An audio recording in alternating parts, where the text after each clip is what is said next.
Hello, I'm here to talk today about school financing related to the Pulaski County School Board's proposal to build a new consolidated middle school with a budget of about $46 million. So some background on school financing. In Virginia, unlike some other states, school boards cannot issue bonds or raise taxes. Only municipalities like cities or counties can do that. Currently, Pulaski County spends about $3 million per year on remodeling and building bond issuance debt. The two biggest components of that debt are the Pulaski County Elementary School and the Riverlawn Elementary School. Those debts will come to maturity or be paid off about 2021 to 2036, along with all the other issuances currently available. The county can issue bonds in three ways. One, through a general obligation bond issued by the county itself that can be used for any municipal purpose. Another, through the county's Industrial Development Authority. That often does things like buy commercial buildings or do gradings at industrial sites like the Red Sun Farms in Dublin, or through the Virginia Public School Authority, or VPSA. That's a state agency that issues bonds on behalf of municipalities and does so through its own credit rating. So what's a credit rating? A credit rating is essentially a score assigned to an entity that issues bonds by the credit rating agencies, in the case of Pulaski County, Moody's and Standard & Poor's, or S&P. The credit rating really determines what is the interest rate that the county pays, which is the biggest component of how much a bond issuance costs. The county's Moody's credit rating is AA2. That is 2 steps below the highest rating, or AAA. That's what the federal government in the state of Virginia has. The VPSA has a credit rating of AA1, which is a step higher than Pulaski County's. The higher your credit rating, the less money you pay in interest. The school board and the county's bond council, Davenport & Company, recommend issuing the bond through the VPSA for 2 reasons. One, the higher credit rating allows for a lower cost, and also because they have a low cost of issuance. So the cost that the underwriter, in this case, the VPSA, charges for issuing the bonds and doing all the work associated with that. The Board of Supervisors has the authority to issue the bond through the VPSA by a simple majority vote. And if they voted on the bond issuance at the July 24th meeting, they would be able to issue it by the VPSA's fall pool issuance, where they issue a large number of bonds for a number of municipalities. If the if the Pulaski County Board of Supervisors doesn't vote on July 24th and instead sends it to a referendum is only on issues that the Board of Supervisors themselves could vote on. That would happen in November at the general election, and that would mean the bond issuance would have to happen in the spring because the VPSA only issues bonds twice a year. Now, why is that important? Interest rates are on the rise. For every 0.25% or 0.25% of interest rate increase, the cost on the school bond would be an extra $1.5 million. So if the school bond interest rate raised 1 percentage point from today to next year, the county would pay an extra $6 million in interest approximately. So another issue that often comes up in the school financing is the issue of how the debt is structured. The school board suggested a wrapped debt service structure. What that means is that the amortization schedule is different. Amortization is basically how you pay off the debt.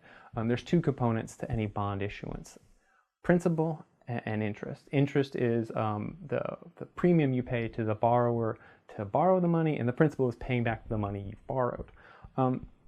The school board's proposal is to not pay any principal and only interest for the first 3 years, and then gradually increase interest for the next 7 years. That means that the payment of the bond will be aligned up with the way that our current debt will be maturing or being paid off. That means that we'll pay slightly more in interest, but that will make a smaller tax increase because less revenue will be needed to pay off the bond. The school board proposal is for about 8 cents per $100 of assessed value. The county could also issue the debt in what's called a level payment scheme. That's more of a typical payment like you'd see in a mortgage or a car payment. and that would basically pay the same amount of principal and interest through the life of the loan. That would require more money up front, approximately $3 million, and so would require a 12-cent per $100 tax increase. It would also mean, however, that by 2024, in about 5 years, we would see a surplus.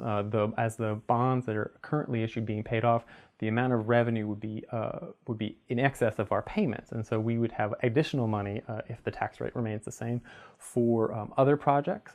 For instance, the school board has about a $5 million backlog of capital improvement projects like roof repairs or HVAC upgrades that are currently unfunded. Davenport, the county's bond counsel, recommended a compromise position of wrap debt service, where we would pay limited but not zero principal for the first 3 years, and it would gradually increase to about 5 years. And that would mean approximately about a 10-cent per $100 tax increase. Now, what this all means for the average taxpayer is if you consider that the median household value, so the middle point of prices of houses in Pulaski County is about $140,000.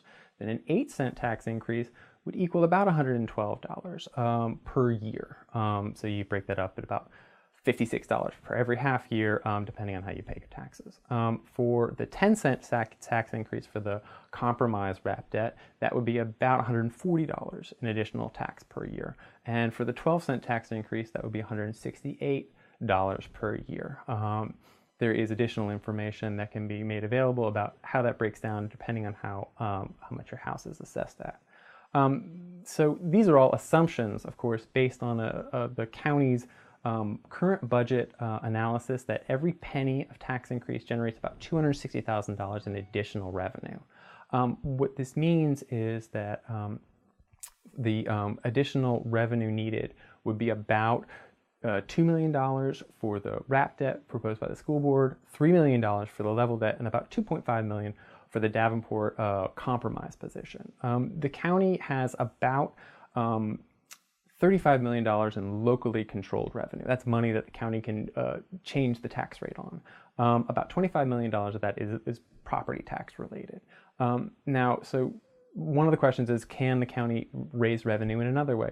There's not really a way the county can. Under the Virginia Constitution, the county can issue something like a school fee or other way to raise revenue that's directly related to school attendance. So property tax assessment is pretty much the only way available. The county does have an additional $53 million in its budget, but that's from direct aid from the state and the federal government for things like schools, special education, and social services. The only way the county could raise money in another way is through a meals tax or a lodging tax, but those don't, in Pulaski County, generate enough revenue to cover the expenses at issue. I hope you found this informative. There's more information available online at the link provided. Thank you.